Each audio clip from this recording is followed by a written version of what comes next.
अल्हम्दुलिल्लाह नहमदुहु व नस्तईनुहु व नस्तगफिरुहु व नुअमिनु बिहि व नतवक्कलु अलैहि व नऊज़ु बिल्लाहि मिन शुरूरि अनफुसिना व मिन सय्यिआति अअमालिना। मन यहदिहिल्लाहु फला मुदिल्ल लहु व मन युद्लिल फला हादिय लहु व नशहदु अन ला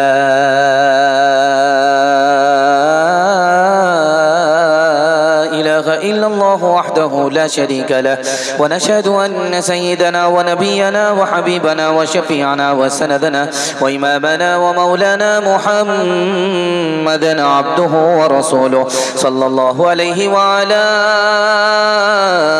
आलिहि व सहबिहि व बारक व सल्लम तस्लीमन कसीरन कसीरा।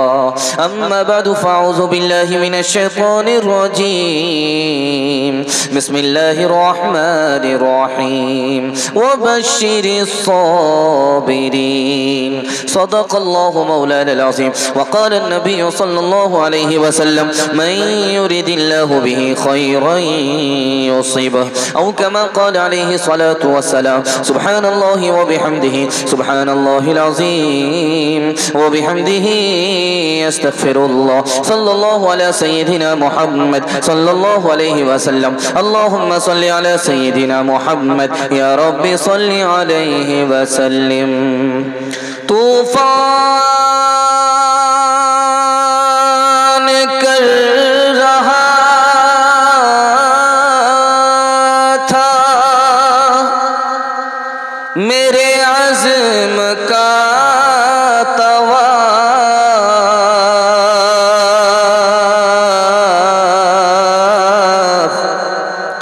दुनिया समझ रही थी कि कश्ती भंवर में है, हालात के कदमों में कलंदर नहीं गिरता, टूटे जो सितारे तो ज़मीं पे नहीं गिरता, हालात के कदमों में कलंदर नहीं गिरता, टूटे जो सितारे तो ज़मीं पे नहीं गिरता, गिरते हैं बड़े शौक से समंदर में दरिया, लेकिन किसी दरिया में समंदर नहीं गिरता। बड़ा खूबसूरत जलसा सन्नाटे में सुना जा रहा है। जलसा जितना खूबसूरत होना चाहिए उससे ज़्यादा खूबसूरत है। दिल से दुआ निकलती है, जलसा बिल्कुल किनारे लग गया, ख़त्म होने वाला है, कि अल्लाह आपको खूबसूरत फरमाए। यहाँ से लेकर के वहाँ तक सुनने के लिए तैयार हैं? थोड़ा सा जलसा, हाथ उठा दीजिए इंशाअल्लाह। मुसीबत पर सब्र करेंगे, हाथ उठाइए इंशाअल्लाह। सब्र नहीं होगा शिकायत करेंगे, हाथ उठाइए इंशाअल्लाह। खैर, चंद सवाल है, पैगाम शुरू हो रहा है। फ़लस्तीन और इसराइल को सामने रखिए और सवाल आपकी खिदमत में आ रहे हैं, इनको सुनिए। एक तरफ जालिम इसराइल खड़ा है, दूसरी तरफ मश्क़े सितम फ़लस्तीन बन रहा है। इन सवालों के बीच इब्तिदा में आगाज़ में दुआ करते हैं, अल्लाह फ़लस्तीन के मज़लूम मुसलमान की मदद फरमाए, और उनकी तरफ से जो लड़ने वाले लोग हैं अल्लाह उनको फ़तह व नुसरत से हमकनार फरमाए। तीन सवाल है हमारे। पहला सवाल है, अल्लाह ने जिंदगी दी तो मौत क्यों दिया? अल्लाह ने तंदुरुस्ती दी तो बीमारी को क्यों रख दिया? अल्लाह ने अमीरी दी तो गरीबी को क्यों रख दिया? अल्लाह ने जन्नत को रखा तो जहन्नम मुसल्लत क्यों कर दिया? ये मेरा पहला सवाल है। दूसरा सवाल है, पूरी दुनिया में लोग पागल हो रहे हैं। अमेरिका और बरतानिया में 47% लोग पागल होते हैं और उसमें मुसलमान नहीं है। राज क्या है, ये मेरा दूसरा सवाल है। तीसरा सवाल है, हम मुसलमान हैं, फलस्तीन के लोग मुसलमान हैं। मुसलमान की मिसाल खेती की तरह है, मुसलमान की मिसाल खजूर के दरख्त की तरह है, मुसलमान की मिसाल घोड़े की तरह है। ये किस तरह है, ये मेरा आखिरी सवाल है। सुनने के लिए तैयार है? जोश के साथ हाथ उठा दीजिए इंशाअल्लाह। बड़ा खूबसूरत जलसा, आपकी पेशानी चमक रही है, दिल से दुआ निकलती है, अल्लाह आपके मुकद्दर को चमकाए। मेरा पहला सवाल था, अल्लाह ने जिंदगी दी, मौत क्यों रखा? ताकि खुदा के बंदे की खुदा से मुलाकात हो जाए। मौत के बगैर खुदा से खुदा के बंदे की मुलाकात नहीं होती, इसलिए अल्लाह ने मौत को रखा। तंदुरुस्ती के साथ बीमारी रख दिया। जब आदमी बीमार पड़ता है तो खुदा को याद करता है, ताकि खुदा का बंदा खुदा को भूल न जाए, इसलिए अल्लाह ने बीमारी रख दिया।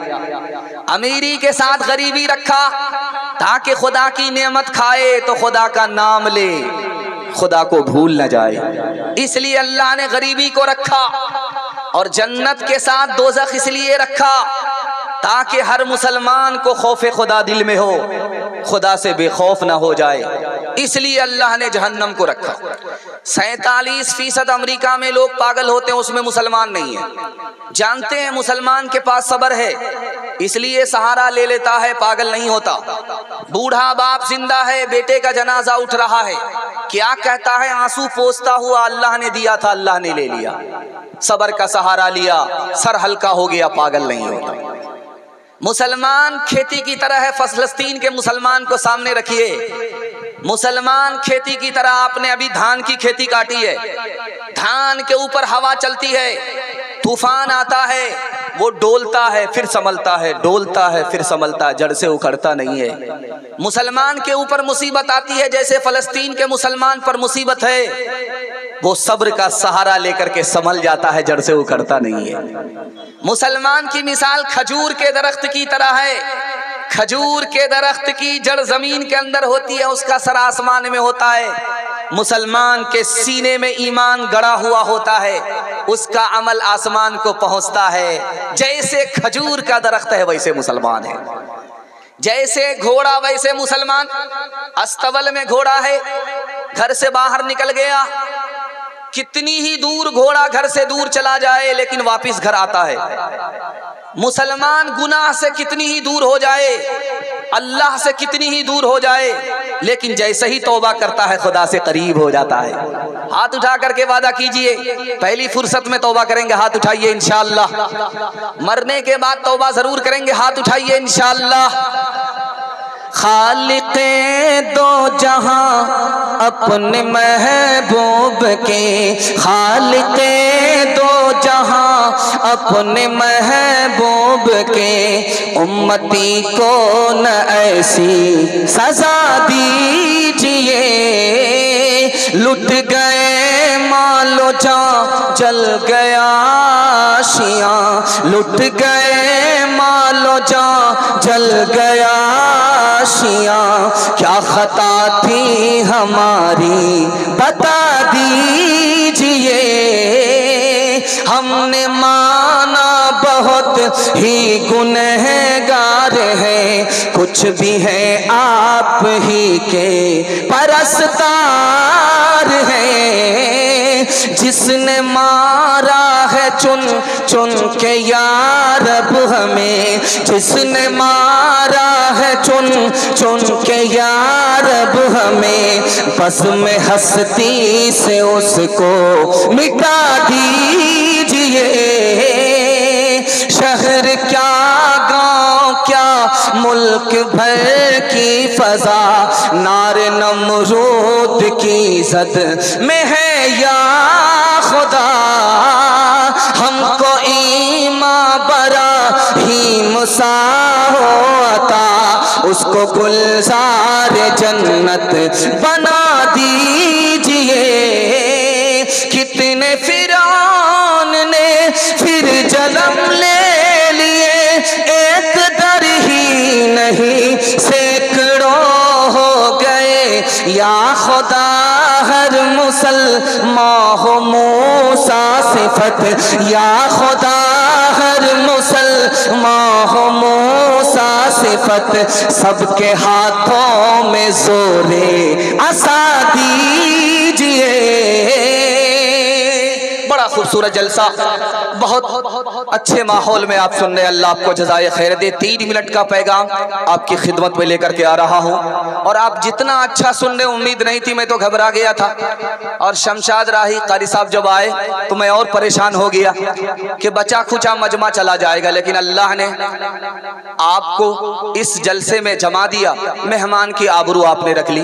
दिल से दुआ करता हूँ अल्लाह महशर में आपको आबरू रखे, आपकी आबरू की लाज रखे। पहला पैगाम, सेब आया दस्तरखान पर, आदमी देख रहा है यार बड़ा खूबसूरत सेब है। सेब देख करके आदमी कह रहा बड़ा खूबसूरत सेब है। तो कहा ये अल्लाह का शुक्र नहीं है, जब ये सेब इतना खूबसूरत है तो इसका बनाने वाला कितना खूबसूरत होगा। आप देखेंगे जिस दरख्त में फल होता वो झुकता है, जिस दरख्त में फल नहीं होता वो अकड़ जाता है। जो अल्लाह का शुक्र नहीं अदा करता वो ऐसे ही है जैसे बेफल का दरख्त अकड़ गया, और जो अल्लाह का शुक्र अदा करता है उसकी मिसाल ऐसे ही जैसे फलदार दरख्त झुक गया। आप देखेंगे बकरी घास खाती है, दूध देती है, लेकिन सांप दूध पीता है, दूध पिलाने वाले ही को डस लेता। यही हाल शुक्रगुजार बंदे का है। जो मुसलमान है खुदा का शुक्र अदा करता है वो बकरी की तरह है, जो मुसलमान है अल्लाह की नाशुक्री करता है वो सांप की तरह है जो उसको दूध पिला रहा उसी को डस रहा।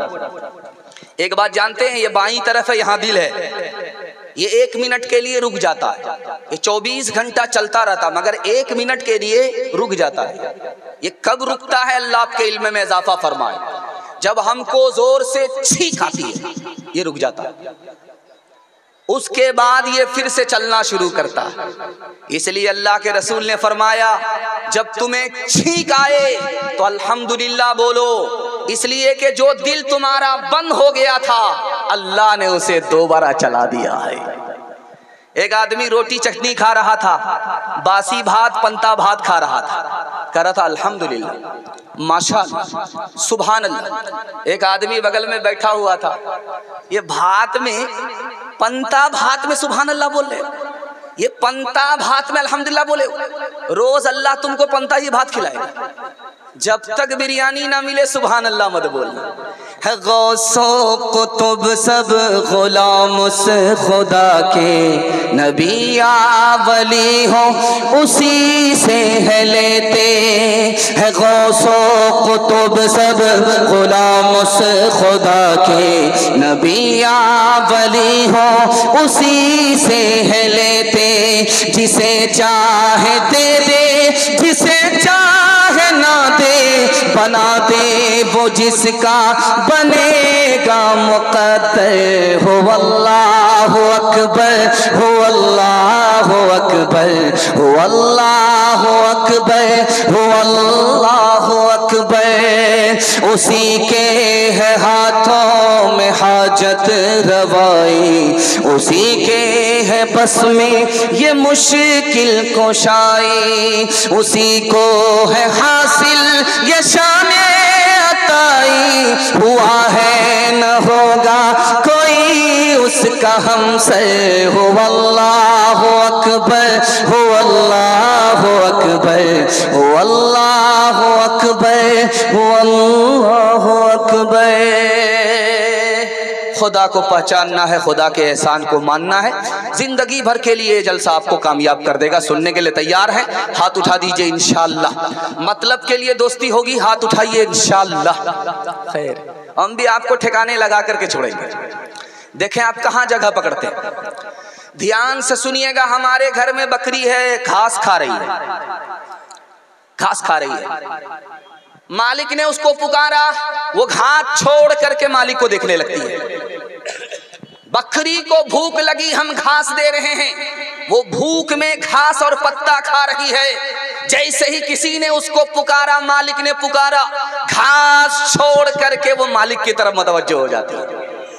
मस्जिद से सदा लगती है, मालिक की तरफ से हम मुतवज्जो नहीं होते। अब इंसाफ से बताइए कि उस बकरी से बदतर है कि नहीं?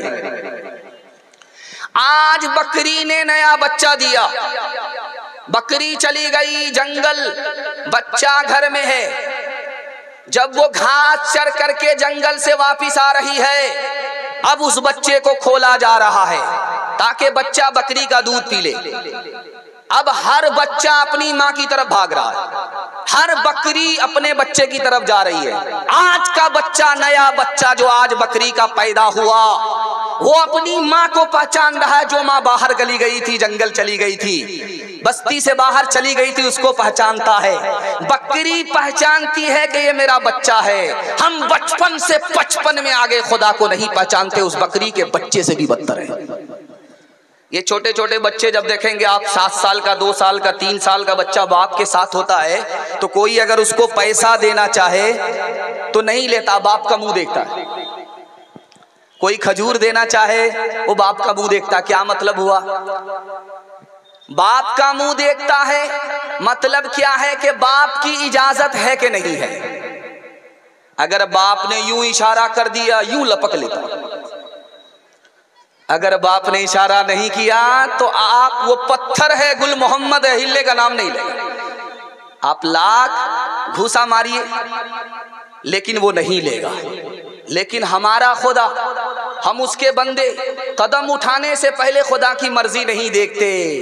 उस नादान बच्चे से बदतर हैं कि नहीं है? हाथ उठा करके वादा कीजिए, इंशाअल्लाह जो खुदा से नहीं मिला वो ससुर से लेंगे। हाथ उठाइए, इंशाअल्लाह बिल्कुल सही जा रहा है। अपने मरकज से न चल मुँह फेर कर बहरे खुदा, भूलता है कोई अपनी इंतहा और इब्तिदा। याद है वो दौर भी तुझको कि जब तू खाक था, किसने अपनी सांस से तुझको मुनव्वर कर दिया। कब तक आखिर अपने रब की नेमतें झुटलाएगा, कब तक आखिर अपने रब की नेमतें झुटलाएगा। तीसरा पैगाम सीरत के हवाले से बहुत अच्छा आप सुन रहे हैं, मेरा दिल खुश हो गया। जाने वाले कम लोग हैं, बैठने वाले ज्यादा हैं। अल्लाह से दुआ करता हूँ अल्लाह दीन दुनिया दोनों में आपको कामयाब फरमाए। तीसरा पैगाम जल्दी से आ रहा है, आपको बाईपास ले जा रहा हूँ, सीरत के हवाले से सुना रहा हूँ। आप लोग सुनने के लिए तैयार हैं? जोश के साथ हाथ उठाइए, इंशाअल्लाह बिल्कुल सही जा रहा है आपका। तेजी के साथ हाथ उठ रहा है, जबान की रफ्तार बता रही है, आप सुनने के लिए तैयार है। जन्नत में क्यों जाना चाहते हैं आप? किसी बड़े आलिम ने इसका जवाब दिया, और वो ऐसा जवाब है कि इसके बाद कोई जवाब ही नहीं है। आपसे अगर कोई पूछे कि जन्नत में क्यों जाना चाहते हैं, तो इसका जवाब दिया कि दुनिया में नबी की ज़ियारत नहीं हो रही है, नबी का दीदार नहीं हो रहा है। जन्नत में नबी का दीदार होगा, नबी की ज़ियारत होगी, इसलिए जन्नत में जाने की तमन्ना। अच्छा याद रखिए, जन्नत में जाने के बाद भी आदमी को अफसोस होगा। जन्नत तो ऐसी जगह जहां मुसीबत ही नहीं है, लेकिन फिर भी आदमी को अफसोस क्यों हो रहा है, गम क्यों हो रहा है? ये गम उन लोगों को होगा कि नबी का नाम आया, उसने दरूद नहीं पढ़ा, उसको जन्नत में जाने के बाद भी अफसोस होगा, खुशी नहीं होगी। तीसरी बात याद रखिए, आपने एक मस्जिद देखी है दिल्ली में, उसका नाम है कुव्वतुल इस्लाम, दिल्ली की जामे मस्जिद। वहां पर आज भी भिखारी भीख मांगने के लिए बैठा रहता है। एक अंग्रेज आया, उसकी थैली गिर गई, उस भिखारी ने उठाया, जब तक अंग्रेज चला गया वो ढूंढता रहा, उसको लेकर के जोक करके रहा। 4 महीने के बाद जब दोबारा अंग्रेज आया, उसने वो थैली वापस की। दुनिया में तुमसे बड़ा बेवकूफ मैंने किसी को नहीं देखा। इस थैली में इतना पैसा था कि रख लेते तो तुमको भीख मांगने की जरूरत नहीं पड़ती, तुमने वापिस क्यों कर दिया? लगता है तुम रांची से आए हो, हम तो फूल पागल हैं, तुम हाफ पागल। उसने कहा यार बात वो नहीं है, तुम ईसाई हो, ईसा पर ईमान रखते हो, हम मोहम्मदी हैं, मोहम्मद सल्लल्लाहु अलैहि वसल्लम पर ईमान रखते हैं। और अगर मैं तुम्हारी थैली को रख लेता तो तुम्हारा और हमारा मुकदमा अल्लाह की अदालत में होता। एक तरफ हजरत ईसा खड़े होते, एक तरफ मोहम्मद खड़े होते। जब ये साबित होता कि मेरे उम्मती का पैसा मोहम्मद सल्लल्लाहु अलैहि वसल्लम के उम्मती ने मार लिया, तो मेरे नबी का सर झुक जाता। मैं अपने नबी के सर को झुकाना नहीं चाहता था, और जितनी देर मुकदमा में लगना उतनी देर जन्नत में जाने में हमारे नबी को देर होती। इसलिए मैंने इतनी बड़ी दौलत को लात से ठोकर मार दिया। हाथ उठा करके वादा कीजिए, सारा काम पहले होगा, हज उम्रा बाद में करेंगे। हाथ उठाइए इंशाअल्लाह। देखिए अभी तक बेदार नहीं है। हश्र का गम है कासिम मुझे किस लिए, मेरा आका है वो, मेरा मौला है वो। हश्र का गम है कासिम मुझे किस लिए, मेरा आका है वो, मेरा मौला है वो। जिसके दामन में जन्नत बसाई गई, जिसके हाथों से कौसर लुटाया गया, उसकी रहमत है बेहद बेइंतहा, उसकी शफ़क़त तख़य्युल से भी मावरा। जो भी आलम जहां में बनाया गया, उसकी रहमत से इसको सजाया गया। सीरत का जलसा निकल गया, दस्तार बंदी का प्रोग्राम है ये, उसके हवाले से दो पैगाम आपकी खिदमत में आ रहे हैं। आप लोग सुनने के लिए तैयार हैं? एक बार जोश के साथ हाथ उठाइए इंशाअल्लाह। आप भी सोचेंगे हाथ खड़ा खड़ा करके हाथ में दर्द हो जाएगा, कल का जलसा कैसे सुनेंगे, तकिया पर सर रखना पड़ेगा। लेकिन इसलिए ताकि ये नींद का वक्त है, आपको झटका ना आए और मेरा पैगाम बर्बाद ना हो जाए, इसलिए ध्यान से इसको सुनिएगा जो मैं आपके सामने रखने के लिए जा रहा हूँ। आदमी जुबान से बोलता है, यार हाफिज बन करके क्या करोगे, ये बहुत खतरनाक जुमला है। इसी तरह क्या बोलता है, छोटे छोटे बच्चे जो कुरान पढ़ते हैं मदरसे में, तो क्या कहता, बगैर समझे बगैर माना जाने पढ़ने से क्या फायदा। तीसरी बात क्या कहता है, कुरान पढ़ने से आखिरत में सवाब मिलेगा, दुनिया में कुछ नहीं मिलेगा। ये इतना खतरनाक जुमला है कि इधर जबान से निकलता है, उधर सीने से ईमान रुखसत हो जाता। मैं हाथ जोड़ करके आपसे कहता हूं, हाफिज़े कुरान को इज्जत देना है या नहीं देना है, यह बात की बात है। लेकिन हाफिज़े कुरान को आप ताना मत मारिएगा, ईमान रुखसत हो जाए। एक खास बात और याद रखिए, आप बैठे हैं, हम भी बैठे, हमारा दिल जिंदा है या मुर्दा है कैसे पता चले। इस दिल के अंदर अगर कुरान है तो ये दिल जिंदा है, अगर इस दिल से कुरान रुखसत हो गया तो ये मुर्दा है, जिंदा नहीं है। खुदा से हमारा ताल्लुक है कि नहीं, जो खुदा अर्श पर है और हम फर्श पर हैं, उस खुदा का हमसे ताल्लुक है कि नहीं, उस ताल्लुक को भी देखने के लिए एक ही कसौटी है, कुरान से अगर ताल्लुक है तो खुदा से ताल्लुक है, कुरान से अगर ताल्लुक नहीं, खुदा से कोई ताल्लुक नहीं। हम दुआ करते हैं फलस्तीन के लिए, दुआ कबूल होती है कि नहीं, ये भी जानने के लिए कुरान देखना होगा। अगर कुरान पर हमारा अमल है, कुरान की तिलावत है, तो दुआ कबूल होती है। अगर कुरान पर अमल नहीं है, कुरान की तिलावत नहीं है, तो दुआ कबूल नहीं है। एक मिसाल है, पैगाम खत्म कर रहा हूँ। बेटा बीमार चल रहा, इस डॉक्टर को दिखाया ठीक नहीं हुआ, उस डॉक्टर को दिखाया ठीक नहीं हुआ, सीधे फैजुल कुरान आ गए, हजरत के पास आ गए कि हजरत कोई तावीज़ दे दीजिए, मेरा बेटा बीमार है, किसी डॉक्टर से इलाज नहीं हुआ। तो हजरत ने कहा, या तो कुरान पढ़वा लो, कुरान से तुम्हारे बच्चे को शिफा मिल जाएगी, या तो बकरा ज़बह करा दो, कुर्बानी करा दो, उससे तुम्हारे बच्चे को शिफा मिल जाएगी। कितना बड़ा सियाना था। बोलता, हजरत जो जानवर ज़बह करते वो घर से बाहर है और आने में लाने में उसको बहुत देर होगी, इसलिए नगदा नगदी कुरान खानी कर दीजिए। आपने समझा, मतलब साफ है कि कुरान तो जबान पर है और मालो दौलत दिल में उतर आया है। जिसको दिल के अंदर होना चाहिए कुरान को, वो जबान पर है। जिस माल को जेब में होना चाहिए वो दिल के अंदर उतर गया, इसलिए हम नाकाम हैं। हाथ उठा करके वादा कीजिए, रोज अखबार पढ़ेंगे, कुरान कभी कभी हाथ उठाइए, बिल्कुल सही जा रहा है। ये देखिए 2 4 5 आदमी हमारी तरह बाईपास जा रहे हैं। शुक्र है राहे तरक्की में अगर बढ़ते हो, शुक्र है राहे, शुक्र है राहे तरक्की में अगर बढ़ते हो, ये तो बतलाओ कि कुरान कभी पढ़ते हो, ये तो बतलाओ। वो ज़माने में मुअज़्ज़ज़ थे मुसलमान होकर, और हम खार हुए तारीके कुरान होकर, और हम खार। आपका बच्चा हाफिज भी बने, मास्टर भी बने, रास्ता मैं बताऊंगा। आप लोग इसके लिए तैयार हैं? दोनों हाथ उठाइए इंशाअल्लाह। सब काम पहले और निकाह बाद में, हाथ उठाइए इंशाअल्लाह।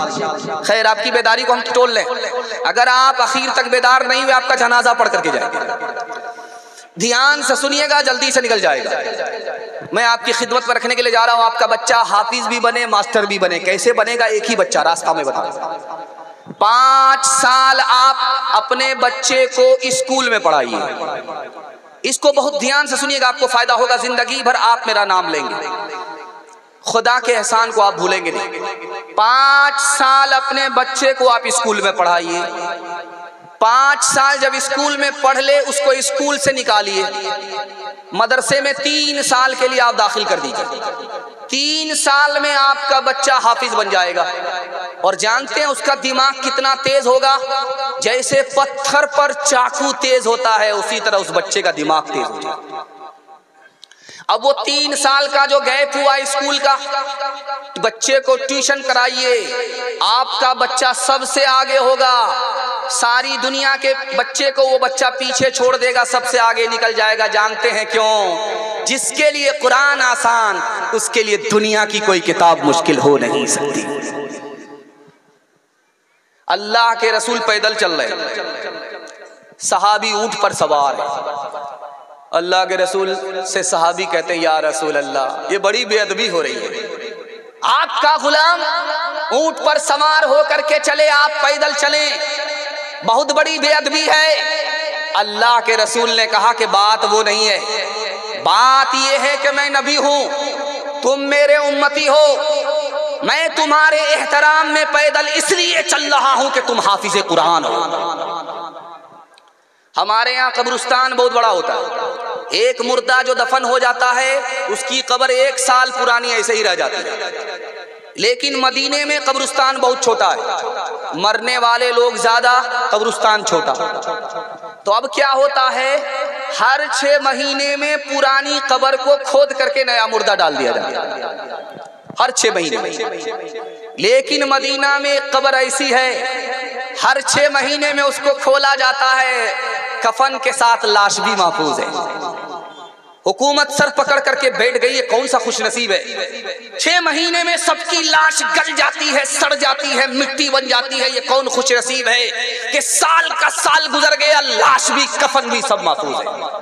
उसके बेटे को बुलाया गया, ये कौन है? कहा मेरे अब्बा हैं। कहा कौन थे? आलिम थे। हाफिज नहीं थे? कहा हाफिज नहीं थे। बूढ़े आदमी थे, पैर में तकलीफ होती थी, पैर फैला करके बैठते थे। लेकिन जैसे ही कोई बच्चा हाफिज कुरान सामने आ जाता था, तो उस बच्चे के एहतराम में अपने पैर को समेट लेते थे। लाख दर्द होता था, उस तकलीफ को बर्दाश्त करते थे। उसी का सदका है, हाफिज कुरान के एहतराम में अल्लाह ने लाश को कब्र में महफूज कर लिया, कफन के साथ महफूज। एक आखिरी मिसाल, अब देख रहे हैं कि एक तरफ मजमा मर्दों का है, एक तरफ मजमा औरतों का है। तो दस्तारबंदी का जब जलसा हुआ तो लड़के के ऊपर दस्तार रखी गई, पगड़ी रखी गई, लड़का चांद की तरह चमकने लगा। एक औरत ने उधर से देख लिया। जब जलसा खत्म हुआ तो ये अपने शौहर से जाकर के घर में कहती है, तुमको हाफिज बनना पड़ेगा, तुम्हारी दस्तार को हम अल्लाह के हाथ से बांधता हुआ देखना चाहते हैं। ये बोला कि बूढ़ा तोता क्या सीखेगा, मेरे बाप से भी नहीं होगा, ये काम मेरे बाप से नहीं होगा। औरत होशियार थी, समझदार थी, उसे पता था कि कौन सा काम इंसान से मुश्किल है, हिम्मत के बाद सब काम आसान है। उसने कहा हाफिज बन जाओ। कहा मेरे बाप से नहीं होगा, बूढ़ा तोता क्या सीखेगा, इस उम्र में मुझसे कुछ नहीं होगा। कहा कि बिल्कुल आसान है, हाफिज बन जाओ, अगर तुम हाफिज बनोगे तुमको इनाम देंगे। अब शौहर के कान खड़े हो के बीवी क्या इनाम देगी? तो कहा कि अगर मैं हाफिज बन गया तुम्हारा शौहर, तुम मेरी बीवी क्या इनाम दोगी? कहा कि हम तुमको दूसरी शादी की इजाजत दे देंगे। अब क्या था, रात दिन एक करके 6 महीने में हाफिज कुरान हो गए। हर दम बरस रहे हैं अनवार मदरसों में, आकर तो कोई देखे एक बार मदरसों में, गुफ्तार मदरसों में, किरदार मदरसों में, हर पल मोहब्बतों का इजहार मदरसों में। दिन भर तिलावतें हैं,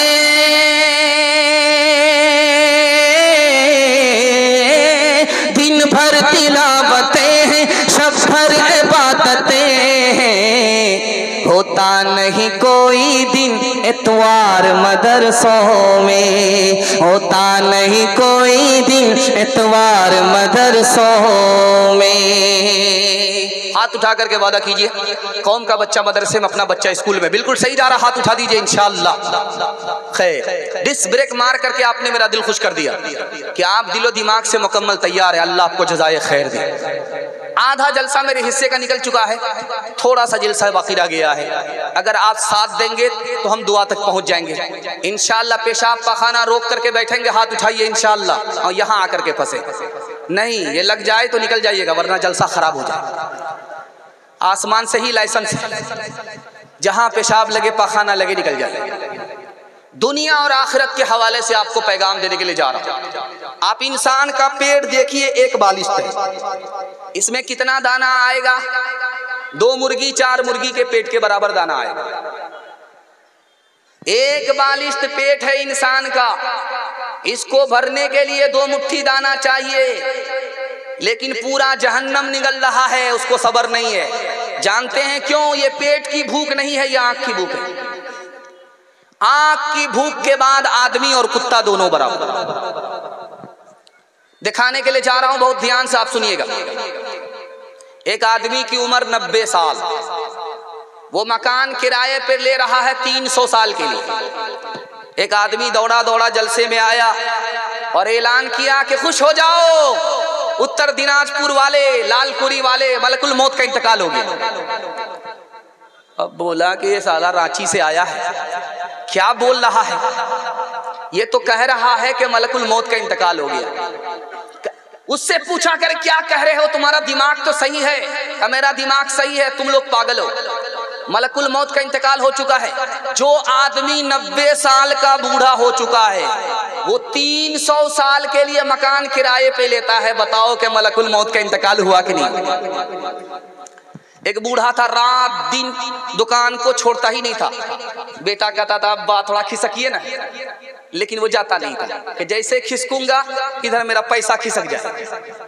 वो बुढ़ा पकड़ करके कुर्सी छोड़ता नहीं, कलमदान छोड़ता नहीं। अब बेटा कहता जल्ले तू जलाल तू इस बला को टालता, किसी तरह ये बला टल जाए। अब वो बुढ़ा छोड़ने के लिए तैयार नहीं। एक जमात वाले को लाया गया कि जमात वाले ही इसको कनपकड़ी कराएंगे सही से। जमात वाले आए, कहा कि बड़े मियाँ खुदा के वास्ते ये दुनियादारी छोड़ दो, जवानी 55 से 55 में आ गए हो, अल्लाह अल्लाह कर लो। पैर लटक गए, नाती पोता आ गया, दाढ़ी सफेद हो गई, कमर झुक गई, अब आखिरत की तैयारी कब करोगे? तो बूढ़ा बड़ा सियाना था। वो बोला मेरा एक सफर है, उसके बाद हम दुनियादारी से तौबा कर लें। तो बोला क्या सफर है? कि मैं ईरान का रहने वाला हूं, ईरान से चलूंगा पैदल और हिंदुस्तान आऊंगा, खैनी बेचूंगा। जो खैनी में पैसा मिलेगा उस पैसे से लोहा खरीद लूंगा। हिंदुस्तान का लोहा लेकर के मैं पैदल चाइना चला जाऊंगा, वहां उसको बेचूंगा। जो पैसा आएगा चीन का बर्तन खरीदूंगा, उसको लेकर के पैदल मैं यमन चला जाऊंगा, उसको वहां बेचूंगा। जो पैसा आएगा उससे चादर खरीदूंगा, उसको लेकर के मैं रूम आ जाऊंगा पैदल, उसको वहां बेचूंगा। और उसके बाद मैं रूम के अंदर आकर के मैं अपना आखिरी सफर मुकम्मल कर लूंगा। उसके बाद दुनियादारी से तौबा करूंगा। लोगों ने कहा कि बड़े मियाँ कब्र में पैर लटक गया। पैदल सफर करोगे एक मुल्क से दूसरे मुल्क में, तुम्हारी तो उम्र कम है, तुम्हारी हसरत ज्यादा है, तुम तो एक नंबर के दुनियादार हो। इंसान की उम्र कम है लेकिन उसकी तमन्ना ज्यादा। जानते हैं आदमी जितना बूढ़ा होता है उसमें लालच ज्यादा होती है, लंबी उम्मीद ज्यादा होती है। नाती के लिए ये करते, पोता के लिए ये करते, बड़े मियाँ बूढ़े हो गए, अपने लिए क्या करके जा रहे उधर ध्यान नहीं। दूसरे की दुनिया बने, अपनी आखिरत बर्बाद हो जाए, कोई फर्क नहीं पड़ता। रात में आदमी सो रहा था, ख्वाब देखा कि मेरे सारे दांत गिर गए। बड़ी हैरत हुई, सर पकड़ करके बैठ गया, क्या किसी आलिम को बुलाओ, मैंने भयानक ख्वाब देखा है। ख्वाब देखा कि मेरे सारे दांत जमीन पर गिर गए। ख्वाब बताने वाला आया, कहा कि तुम्हारे खानदान का सारा आदमी मर जाए। बड़ा खफा हुआ कि ये मनहूस कैसी खबर सुना रहा है, इसको जेल में डाल दो। दूसरे आदमी को बुलाया कि मुझको इत्मीनान नहीं हुआ। दूसरे आदमी को बुलाओ कि मेरे दांत गिर गए, ख्वाब में देखा, क्या मतलब हुआ। वो आदमी बोला कि पूरे खानदान में सबसे लंबी उम्र आप ही की होगी, सबको आप गाड़ेंगे, कोई आपको गाड़ेगा नहीं। बड़ा खुश हुआ कि मिठाई बांट दो। वाह, मुझे तो जीने का और मौका मिल गया। तुझे तेरे बचपन ने बरसों खिलाया, जवानी ने फिर तुझको मजनू बनाया। तुझे तेरे बचपन ने बरसों खिलाया, जवानी ने फिर तुझको मजनू बनाया। बुढ़ापे ने फिर आके क्या क्या सताया, अजल तेरा कर देगी बिल्कुल सफाया। जगह जी लगाने की दुनिया नहीं है, ये इबरत की जा है, तमाशा नहीं है। जवानों के हवाले से पैगाम, हमारा जवान कैसे तरक्की करेगा। मैं दिल से दुआ करता हूँ हमारे जवानों को अल्लाह दीन दुनी रात चौगुनी तरक्की से मालामाल फरमाए। हाथ उठा करके वादा कीजिए हमारा जवान हमारे पैगाम को कबूल करेगा। हाथ उठा दीजिए इंशाअल्लाह। बूढ़े लोग गलती से हाथ मत उठाइए, आप लोग दोबारा जवान होने वाले नहीं है, सीधा जन्नत में जाकर के आप जवान हो। जवानों के हवाले से पैगाम है, ये दुनिया जो गुजर रही है इतनी महंगाई के साथ गुजर रही है कि जिसके पास पैसा होगा उसी का ईमान बचेगा। जिसके पास पैसा होगा वही अपना ईमान बचा सकेगा, जिसके पास पैसा नहीं होगा उसका ईमान का सौदा होगा। इमाम हसन बसरी कहते हैं, लोगों पैसे को बचा बचा करके इस जोर में रखो, ये पैसा तुम्हारे लिए ढाल है। शैतान का जब हमला होगा तो ईमान पर हमला होगा, और ये पैसा अगर बाकी रहेगा तुम्हारा ईमान बाकी रहेगा। सुलेमान अलैहिस्सलाम ने लोगों से कहा, नौजवानों, इस दुनिया में अगर तुमको तरक्की करना है तो रात के अंधेरे में टॉर्च मार करके देखो, चूटी चलती रहती है। अभी गर्मी का जमाना है, सर्दी का जमाना नहीं आया है।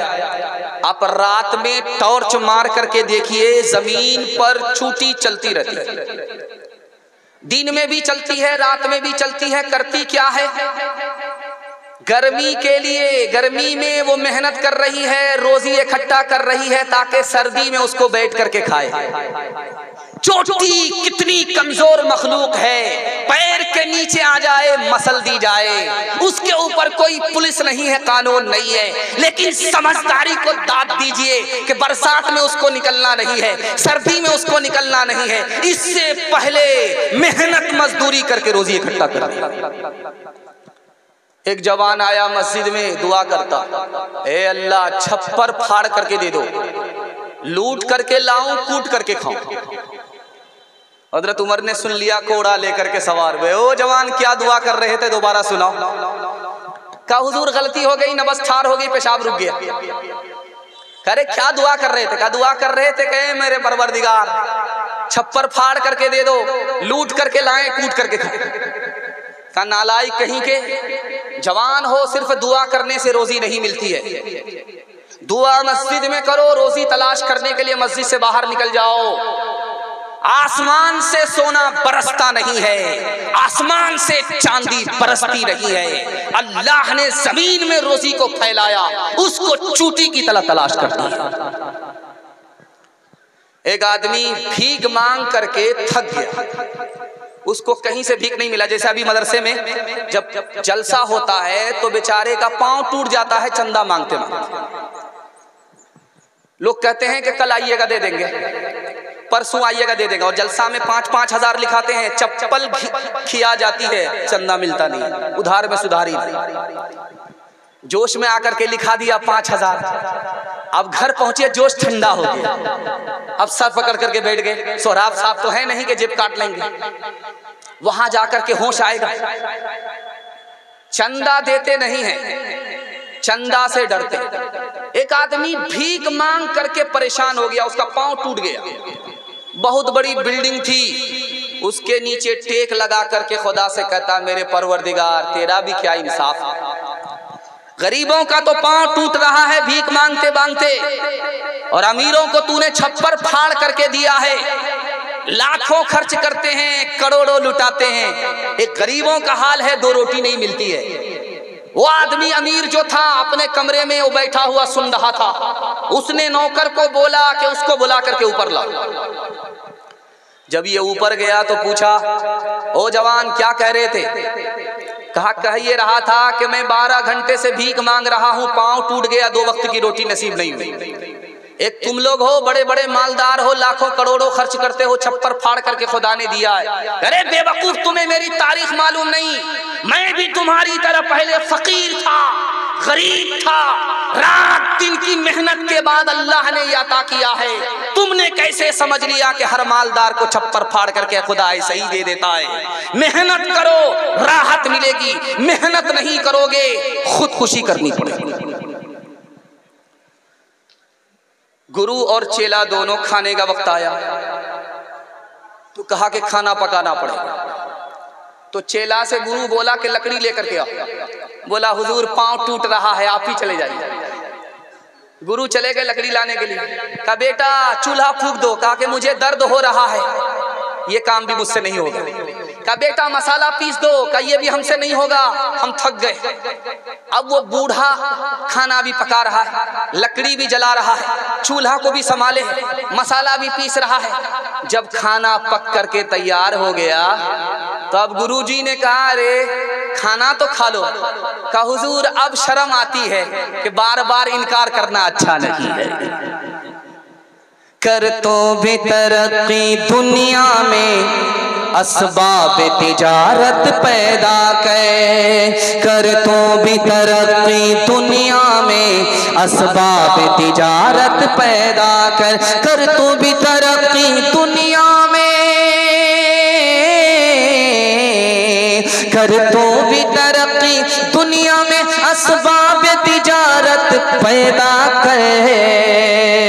कारून की दौलत ठुकरा दे, उस्मान की दौलत पैदा कर। कारून की दौलत ठुकरा दे, उस्मान की दौलत पैदा कर। औरतों के हवाले से 3 पैगाम दे करके मैं अपने हिस्से के जलसे को मुकम्मल करने के लिए जा रहा हूँ। आप लोग भी थक गए हैं, आज आपको जल्दी से फारिग करना है कि कल का जलसा आप ताज़ा दम होकर के मुकम्मल करा ले, कामयाब करा ले।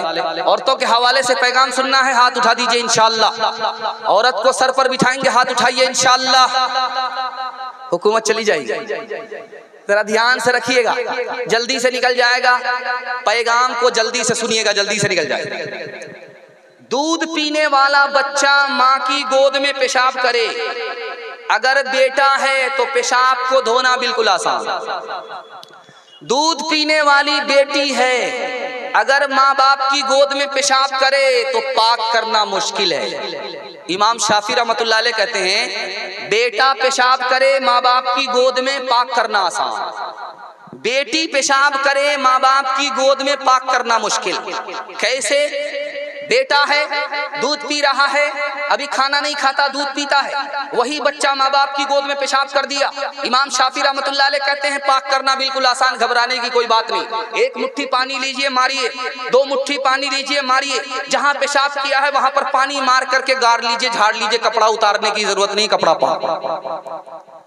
लेकिन अगर दूध पीने वाली बेटी है, उसने पेशाब कर दिया तो अब पाक करना मुश्किल है, कपड़ा उतारना पड़ेगा, बार बार धोना पड़ेगा, दाग धब्बे छुड़ाने पड़ेंगे, तब मुकम्मल कपड़ा पाक होगा। देखिए, बेटा पेशाब करे पाक करना आसान, बेटी पेशाब करे पाक करना मुश्किल। पालन हक्कानी ने कहा बेटे की तालीम आसान है, बेटी की तालीम मुश्किल है। बेटे से ज्यादा बेटी को तालीम दिलानी है। क्यों? बेटी 4 मंजिल में पहुंचती है। पहली मंजिल में वो बेटी है, दूसरी मंजिल में वो बीवी है, तीसरी मंजिल में वो माँ है, चौथी मंजिल में वो सास है। जब आप बेटे से ज्यादा बेटी को तालीम देंगे, ये बेटी आगे चल करके 1 नंबर की बीवी बनेगी, 1 नंबर की माँ बनेगी, 1 नंबर की सास बनेगी। बेटा से ज्यादा आपने बेटी को तालीम दिया। एक बादशाह था, उसको 4 बीवी थी। देखना चाहता था कि पढ़ी लिखी कौन है, जाहिल कौन। तो एक बीवी के पास आकर के कहता सुबह हो रही है? कहा कि हाँ हो रही। कहा कैसे पता चला? कहा मुंह में पान था, मजा बदल गया। बड़ा खुश हुआ कि वाह। दूसरी बीवी से पूछा कि सुबह हो रही? कहा हाँ हो रही। कहा कैसे पता चला? कहा कि लालटेन की रोशनी धीमी पड़ गई, इससे पता चला। बड़ा खुश हुआ, पढ़ी लिखी है। तीसरी बीवी के पास आकर के कहता है कि सुबह हो गई? कहा कि हाँ हो गई। कैसे पता चला? कहा कि नाक में जो नथ थी वो ठंडी पड़ गई, इससे पता चला। बड़ा खुश हुआ। अब आखिरी बीवी के पास आया जो जाहिल ही नहीं थी, महाजाहिल थी। जाहिल की नानी भी थी, जाहिल की दादी भी थी। उसके पास आकर के कहता सुबह हो रही? कहा हाँ हो रही है। कहा कैसे पता चला? जैसे रोज पता चलता। कहा कैसे रोज पता चलता? पेशाब आ रहा, पखाना आ रहा, इससे पता चल रहा है। ये चाहे तो जन्नत ही घर को बना दे, ये चाहे तो दोज़ख उसको बढ़ा दे, ये चाहे तो इज्जत हमारी करा दे, ये चाहे तो जिल्लत में हमको गिरा दे, ये चाहे तो रुसवा ज़माने में कर दे, ये चाहे तो इज्जत के फट जाए पर्दे। ज़माने की रफ्तार ये कह रही है, सदाचार जानिब से ये आ रही है कि तालीम निस्वा तरक्की का दर है, कि तालीम निस्वा तरक्की का सर है। मियाँ बीवी के हवाले से आखिरी पैगाम सुनने के लिए आप लोग तैयार हैं? दोनों हाथ उठाइए इंशाअल्लाह। बीवी को हंसाएंगे, माँ बाप को रुलाएंगे। हाथ उठाइए इंशाअल्लाह। खैर माशाअल्लाह। ये चैनल वाले सबको देख रहे हैं, कौन हाथ उठा रहा है, कौन हाथ नहीं उठा। ये इतना भारी मजमा है औरतों का, इसमें अच्छी औरत कौन है, सबसे अच्छी औरत कौन है, ये दिखाने के लिए जा रहा हूं।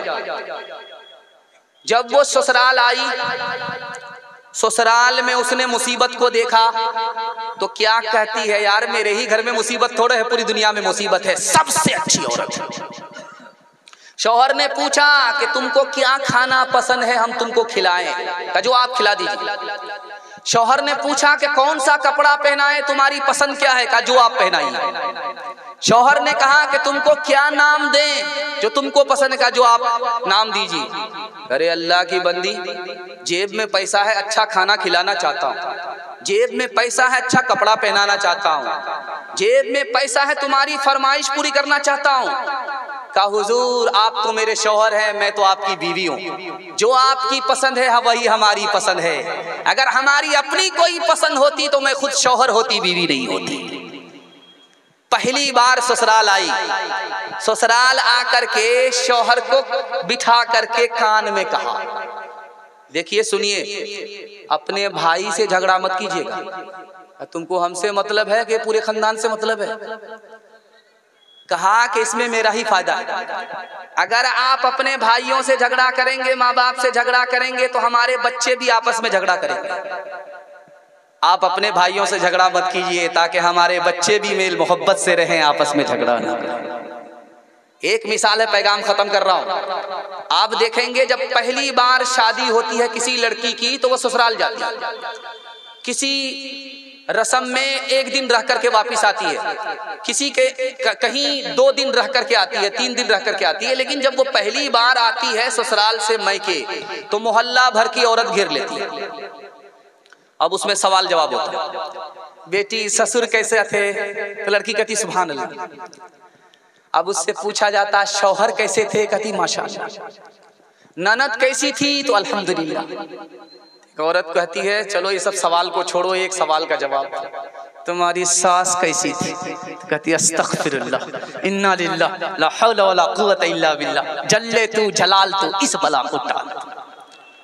तो माँ होती है, समझ गई मेरी बेटी को सब पसंद है, सास पसंद नहीं है। तो माँ होती है, बेटी को अदब भी देती है, हौसला भी देती है। तो माँ ने कहा कि बेटी तुम्हारे जवाब से मुझे अंदाजा हो गया कि तुमको सब पसंद है, सास पसंद नहीं। लेकिन मेरे सवाल का जवाब दो, पहली बार जो मैके से ससुराल गई थी कौन लेकर के गई? का सास आई थी। 100 लड़की में मुझको पसंद किया, बहू बनाया, मैके से ससुराल ले गई। कहा कि बेटी ये सास का ही एहसान है, इतनी अच्छी ससुराल मिल गई। बेटी ये सास का ही एहसान है, इतने अच्छे ससुर मिल गए। बेटी ये सास का ही एहसान है, इतने अच्छे शौहर मिल गए। सास मुसीबत और बला नहीं होती, कभी माँ होती है, कभी माँ के बराबर होती है। हाथ उठा करके वादा कीजिए, बेटी की तरफदारी में दामाद जेल जाएगा। हाथ उठाइए, इंशाल्लाह बिल्कुल सही जा रहा है। हजरते फातिमा की तरह उम्र भर, हजरते फातिमा की तरह उम्र भर, ऐसा किरदार हो तेरा ससुराल में। हजरते फातिमा की तरह उम्र भर, ऐसा किरदार हो तेरा ससुराल में। सास तेरी ज़माने से कहती फिरे, कुछ नहीं चाहिए बस बहू सास हो। ऐ बहन जिंदगी में तो रहना जहाँ, घर को रखना बना कर के जन्नत नुमा। ऐ बहन जिंदगी में तू रहना जहाँ, घर को रखना बना कर के जन्नत नुमा। शुक्र करना अदा रब के एहसान का, हाथ में तेरे दूल्हे का जब हाथ हो। माँ बाप के हवाले से आखिरी पैगाम 3 मिनट का सुनने के लिए तैयार है? जोश के साथ हाथ उठाइए इंशाअल्लाह। शादी से पहले माँ बाप को खर्चा देंगे? हाथ उठाइए इंशाअल्लाह। ये देखिए, शादी से पहले तो सब लोग देते हैं, शादी के बाद देना ना कमाल है। दोपट्टे की हवा लग जाती है, आदमी पूरब से पश्चिम चला जाता है। ध्यान से सुनिएगा, जल्दी से निकल जाएगा। भाई आखिरी पैगाम, मुझे आपने मेरा दिल खुश कर दिया। मेला ठेला था, सड़क पर मैं घबरा गया था कि यार ये मेला है या जलसा है। लेकिन अल्लाह का शुक्र है आप लोगों ने जलसे की आबरू बचा ली। अगर आप लोग इस तरह नहीं बैठते तो जलसा तो मेला ठेला बन जाता, सवाब के बजाय लोगों को अजाब होता। लेकिन आप लोगों को अल्लाह जज़ाए खैर दे। दिल से दुआ करता हूँ अल्लाह अगर आपकी जवान बेटी कुंवारी है तो गैब से मुनासिब जोड़े का अल्लाह इंतजाम फरमा। ध्यान से सुनिएगा, जल्दी से निकल जाएगा। एक बूढ़ा आगे चल रहा, एक जवान पीछे। अल्लाह के रसूल ने रोक करके कहा कि बेटा ये जो बूढ़ा आगे आगे चल रहा है ये कौन है? कहा ये मेरे बाप है। कहा बेटा अगर तुम्हारे बाप हैं तो बाप से आगे मत चला करो, अगर ये तुम्हारे बाप हैं तो बाप से पहले कुर्सी पर मत बैठा करो, अगर ये तुम्हारे बाप हैं तो बाप का नाम लेकर के बाप को मत पुकारा करो। एक जवान आया घबराया हुआ, पसीना छूट रहा, अल्लाह के रसूल से सवाल करता, गजब हो गया। कहा क्या हुआ? कहा बहुत बड़ा गुनाह हो गया। कहा कितना बड़ा? कहा जमीन से भी बड़ा। कहा जमीन से बड़ा? आसमान से भी बड़ा। कहा आसमान से भी बड़ा। कहा अल्लाह से भी बड़ा? कहा नहीं। तौबा इस्तिग़फ़ार। अरे कितना ही बड़ा गुनाह हो जाए, तुम्हारी माँ जिंदा है? कहा माँ जिंदा है। कहा कि बस मसला हल हो गया, माँ के पांव पकड़ लो, माँ से दुआ कराओ, चाहे जमीन से बड़ा गुनाह है अल्लाह उसको छोटा कर देगा, जो गुनाह छोटा हो गया अल्लाह उसे माफ कर देगा। एक जवान पकड़ा गया, उसको पुलिस वाले ने पकड़ा। उससे बादशाह ने पूछा कि तुम कितना कमाते हो, टैक्स नहीं देते हो? कहा हुजूर 1 रुपया कमाते हैं, क्या टैक्स देंगे? 1 ही रुपया कमाते हैं। कभी 1 रुपया कैसे खर्च करते हो? कहा 4 आना अपने ऊपर खर्च करते हैं, 4 आना पानी में डालते हैं, 4 आना दूसरे को कर्ज देते हैं और 4 आना दूसरे का कर्ज चुकाते हैं। बादशाह का ने सर पकड़ लिया, सर चकरा गया कि ये क्या बोल रहा, कुछ नहीं समझा। कह रहे अल्लाह का बंदा क्या बोला नहीं समझ में आया? का समझाओ। का हुजूर 4 आना जो अपने ऊपर खर्च करते हैं, 4 आना अपने काम में लगा, 4 आना दूसरे को कर्ज देते हैं, मेरे छोटे छोटे बच्चे हैं उस पर खर्च करते हैं कि जब मैं बूढ़ा हो जाऊंगा, मोहताज मजबूर हो जाऊंगा तो ये मुझे कमा करके खिलाएंगे, अभी कर्ज दे रहा। और 4 आना दूसरे का कर्ज चुकाते, मेरे बूढ़े माँ बाप हैं उनको खिलाते पिलाते हैं, उन्होंने जवानी में मुझे पाला था, पोसा था, जवान किया था, वो कर्ज मेरे ऊपर सर पर चढ़ गया था, वही कर्ज अब मैं उसको चुका रहा हूँ। माँ बाप पर अलग से कोई एहसान नहीं कर रहा हूँ, बस उन्होंने एहसान किया था उस एहसान को लौटा रहा हूँ। अरे अल्लाह का बंदा ये जो बोले कि 4 आना दरिया में डालते हैं, क्या मतलब हुआ? का सास ससुर को खिलाते हैं, नेकी करो दरिया में डालो, कुछ मिलने वाला नहीं है। किसी पर सितम किसी पर करम करेंगे, हाथ उठाइए इंशाअल्लाह। माँ से बढ़कर कोई नाम क्या होगा, उस नाम का हमसे हक अदा क्या होगा, जिसके कदमों के नीचे जन्नत है, उसके सर का मकाम क्या होगा। मुस्तफा मुस्तफा बोलो, बोलो सल्ले अला बोलो।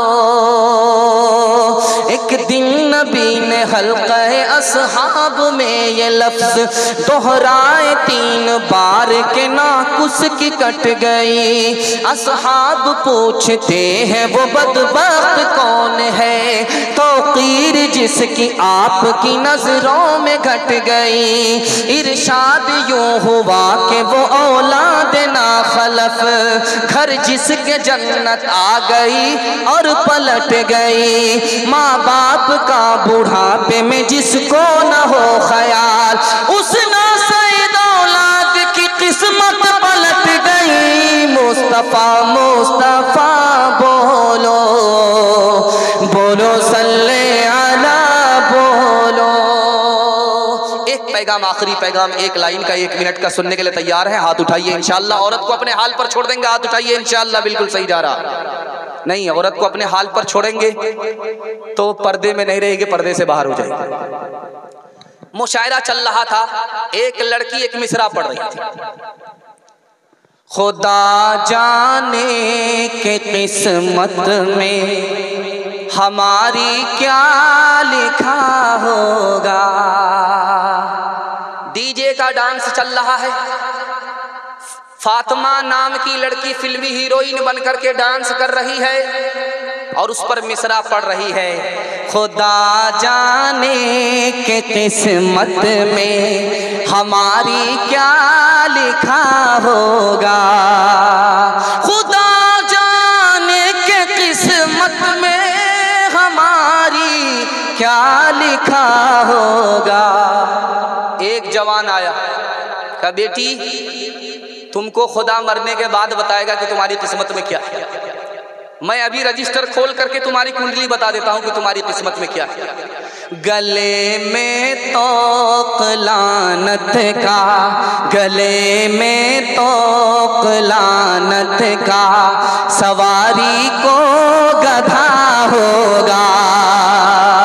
चप्पल है ऊंचे हील की और ऊंटनी सी चाल, होठों पे लिपस्टिक लगा के कर रही है लाल। चप्पल है ऊंचे हील की और ऊंटनी सी चाल,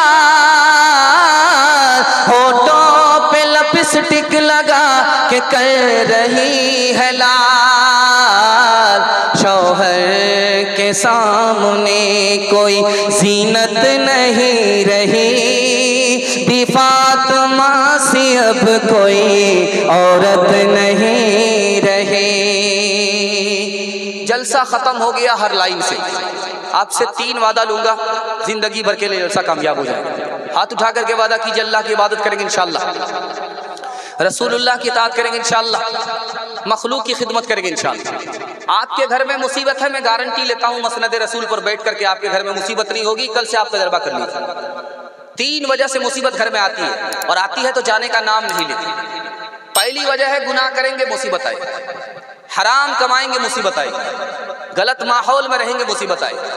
मैं मसनद रसूल पर बैठ करके गारंटी लेता हूँ, आप छोड़ करके दिखाइए, गुनाह छोड़ करके दिखाइए, हराम कमाने से तौबा कीजिए, गलत माहौल से निकल जाइए। मैं गारंटी लेता हूँ आपके घर में कभी मुसीबत नहीं होगी। हाथ उठा करके वादा कीजिए, इंशाअल्लाह गुनाह नहीं करेंगे, गलत माहौल में नहीं रहेंगे इंशाअल्लाह, गलत नहीं कमाएंगे इंशाअल्लाह। बेटी की शादी फ्री, बेटा की शादी फ्री नहीं होगी। हाथ उठाइए इंशाअल्लाह।